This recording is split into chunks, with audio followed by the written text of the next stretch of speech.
사기꾼의 표적이 된 비운의 아나스타샤 공주. 오, 진짜 공주 맞다.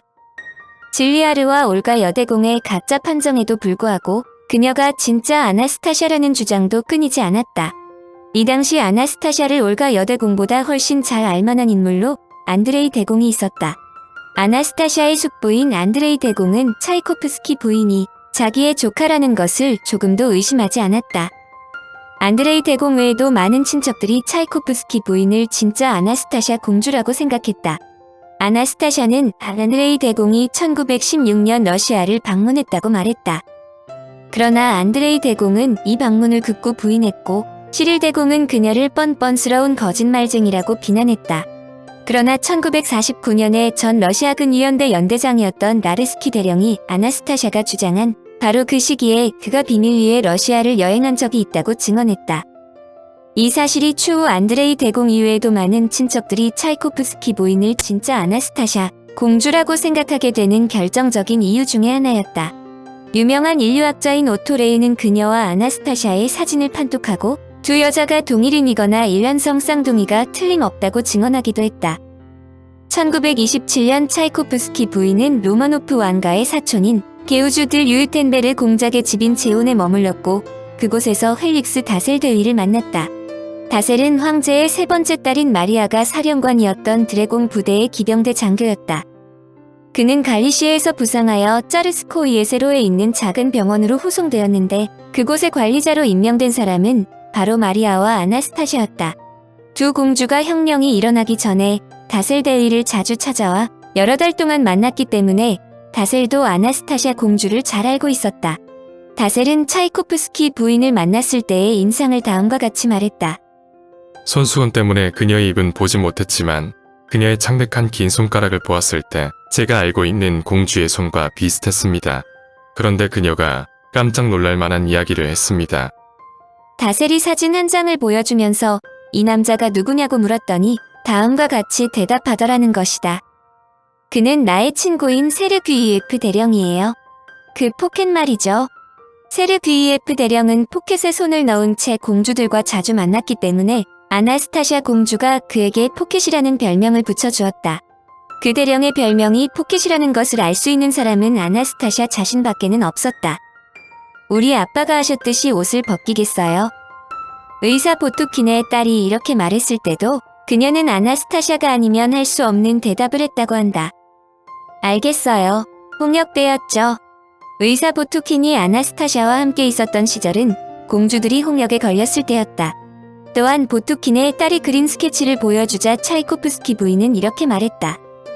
시베리아에서 그린 그림이군요. 그들은 차이코프스키 부인이 아나스타샤 공주가 틀림없다고 주장했다. 아나스타샤가 페름에서 탈출을 시도하다가 다시 체포되었다는 이야기도 나왔다. 스웨덴의 적십자 사절단장 칼본데 자작은 그의 저서에서 자기가 탄 특별 열차가 아나스타샤의 수색을 위해 급정거한 적이 있었다고 말했다. 아나스타샤가 정말로 체포되었다면 그 후 그녀가 베를린으로 도망쳤다는 것은 말이 안 된다. 아나스타샤는 최초에 자기가 에카테린부르크의 학살 현장에서 차이코프스키라는 병사에게 구출되었다고 증언했기 때문이다. 여하튼 차이코프스키 부인이 아나스타샤 공주라는 반론은 계속 이어졌다. 황제와 황후 의사 보투킨과 두 명의 아이는 살해된 것이 분명하지만 나머지 가족은 페름으로 연행되어 살해에서 벗어났다는 것이다. 그것은 러시아의 임시정부가 영국 및 독일과의 교섭에 이용하려는 계획을 갖고 있었다는 이유였다. 양국의 왕실은 러시아 황제와 친척이 되기 때문에 독일이 러시아를 공격할 것으로 예상했다. 그러나 독일이 러시아를 공격할 여력이 없다는 것을 알자 러시아 임시정부는 베를린에 억류되어 있는 사회주의자 레오 요기체스와 황제 일가의 교환을 추진하고 있었다. 이 계획은 영국에서 당시 수상인 로이드 조지가 러시아 황제 일가를 받아들일 수 없다는 여론을 발판으로 강력히 반대했다. 그 대신 영국 정부는 프랑스가 그들을 받아들이도록 유도했지만 오히려 프랑스는 더욱더 그들을 적대시했다. 독일은 1918년 연합군과 교전을 벌였던 제1차 세계대전에서 항복했기 때문에 러시아에 있는 그의 사촌을 놓을 형편이 되지 못했다. 어쨌든 알렉산드라 황후와 네 공주가 학살 현장에서 이송되었더라도 그들이 러시아를 빠져나오지 못했다는 것은 분명하다. 더구나 붉은 군대가 러시아 내전에서 최후의 승리자가 되었으므로 황제 일가가 그때까지 살아있었더라도 나중에 모두 사살됐으리라는 것이 대다수의 의견이었다. 실제로 1919년 1월 4명의 러시아 대공이 페트로그라드의 감옥에서 사살되기도 했다. 이런 상반된 의견들이 계속 나타나자 많은 사람들이 헷갈리는 것도 무리는 아니었다. 러시아 황제 일가의 비극적인 생애는 일반인들의 흥미를 끌기에 충분했으므로 세계의 언론은 그녀가 진짜냐 가짜냐를 두고 연일 기사를 쏟아냈다. 수많은 책이 발간되고 영화도 만들어졌다. 1933년 베를린 법정은 아나스타샤가 사망한 것을 인정하여 독일 내에 있는 황제의 재산을 생존해 있는 6명의 연고자들에게 상속시키는 증서를 인정했다. 1938년이 되자 차이코프스키 부인은 독일의 법률가에게 의뢰하여 자신의 권리를 찾는 작업에 착수했다. 자신이 아나스타샤 공주이고 외국은행에 맡겨둔 러시아 황실 재산의 잔액에 대한 그녀의 몫을 찾자는 것이었다. 러시아를 탈출한 황제 인척들은 당연히 그녀가 가짜라며 연합 전선을 구축하여 소송에 대비했다. 그녀에게 유리한 점도 나타났다.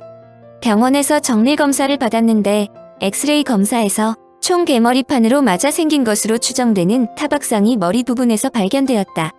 발에는 황제의 딸과 똑같은 장소에 티눈들이 있었다. 그리고 사마귀를 빼낸 오른쪽 어깨에 있는 흉터도 아나스타샤의 의료 기록에 기재되어 있는 것과 같았다. 그녀에게 다소 유리한 점이 발견되자 이 사건은 러시아 황제가 과연 얼마만큼의 재산을 해외에 예치했을까 하는 점과 황실 가족끼리 재산 때문에 그녀가 진짜 아나스타샤 공주일지라도 인정하지 않고 있다는 여론을 얻고 세상의 흥미를 보다 크게 모았다. 1938년이 되자 차이코프스키 부인은 뉴욕의 변호사인 에드워즈 펠로우즈에게 의뢰하여 자신의 권리를 찾는 작업에 착수했다. 그동안 그녀는 미국에서 아나스타샤의 본명인 안나 앤더슨이라는 이름으로 바꾸고 버지니아 대학의 역사학 교수인 존 맥나한과 결혼까지 했다. 영화 아나스타샤에 나오는 여자 주인공의 이름도 앤더슨이다. 그녀는 니콜라이 2세가 전쟁이 일어나기 직전 4명의 딸들을 위해 각각 500만 루블을 런던에 있는 어떤 은행에 예치했다고도 주장했다. 펠로우즈는 황제의 보물을 찾기 위한 재정적 후원을 위해 그랜드아너라는 단체를 구성했다. 그는 앤더슨이 자금을 찾으면 1%를 주겠다고 했다. 그러나 20년이 넘게 걸린 이 권리 회복에 대한 소송은 모두 그녀가 패소했다. 1961년 5월 15일 독일 함부르크에서 내려진 판결은 다음과 같은 이유로 안나 앤더슨은 아나스타샤 공주가 아니라고 선언했다.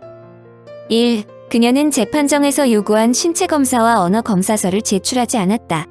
2. 그녀로부터 받은 재판 기록에 의하면 그녀는 러시아를 알거나 이해하지 못하고 있었다. 3. 1926년까지 그녀는 독일어밖에 구사할 줄 몰랐다.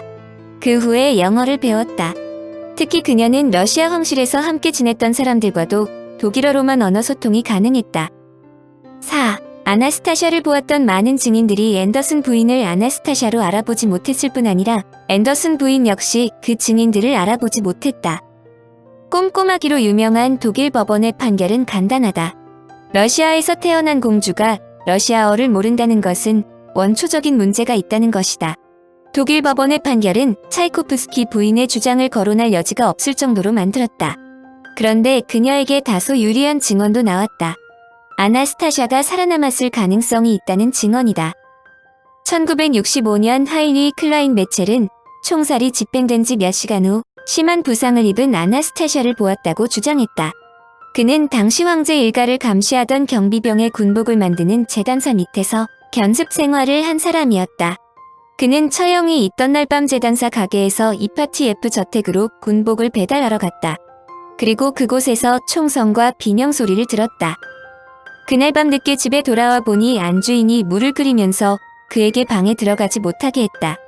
그런데 안주인은 아나스타샤가 큰 부상을 입고 의식을 잃은 채 그의 방에 누워있다고 말했다. 그는 안주인을 도와 피투성이의 소녀를 보살펴 주었는데 그가 이파티 F 자택에 배달하러 다니면서 마주친 여자 중 하나가 그의 방에 누워있는 소녀라는 것을 알았다. 그가 피투성이가 된 턱 부분을 씻어줄 때 소녀가 비명을 지른 것으로 보아턱이 부러진 것 같았다고 설명했다. 병사들이 재단사의 집에 들이닥쳐 아나스타샤의 행방을 물었지만 방을 일일이 수색하지는 않았다. 3일 후 소녀를 데려왔던 병사가 와서 소녀를 데려갔다고 말했다. 그러나 그의 이야기는 안나 앤더슨과 전혀 달랐고 시간 순서도 뒤죽박죽이었다. 한마디로 누군가가 거짓말을 한 것이 분명했다. 그러나 여기에서 끝날 것 같던 아나스타샤 공주의 진위 여부는 이어서 벌어지는 제3막으로 이어진다.